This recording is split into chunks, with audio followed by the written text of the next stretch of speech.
আমাদের 2 আসনের এমপি প্রার্থী। আপনি আজকে রিক্সাওয়ালা, ভ্যানওয়ালা, রাস্তার চাওয়ালার সাথে হাত মিলেছেন। মহান আল্লাহ রাব্বুল আলামিন যদি আপনাকে এমপি করে, আমরা চাই কি আপনি একজন প্রভাবশালী মন্ত্রী হবে। প্রভাবশালী মন্ত্রী হলে আমাদের রাজশাহী এই গরিব বাসীর আপনি কী করবেন? আপনাকে সিকিউরিটি দিতে হবে। আপনাকে গণভোটে মহান আল্লাহ রাব্বুল আলামিন রাজশাহী বাসীকে আপনাকে রায় দিবে।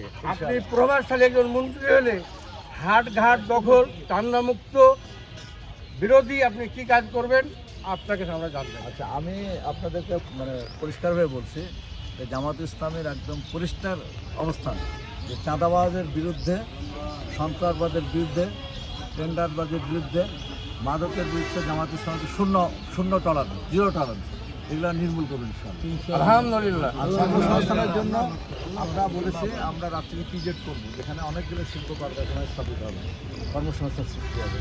আমরা বলেছি যে হাইটেক পার্ক আছে, এটাকে আমরা কার্যকর করবো, এখানে আমরা কর্মসংস্থান হবে। আমরা কৃষকদের সুদমুক্ত ঋণ দেবো, ছাত্রদেরকে সুদমুক্ত ছাত্র ঋণ দেবো, এবং আমরা বাংলাদেশে ঢাকাতে মহিলাদের জন্য সর্ববৃহৎ বিশ্ববিদ্যালয় করবো মহিলাদের। আলহামদুলিল্লাহ।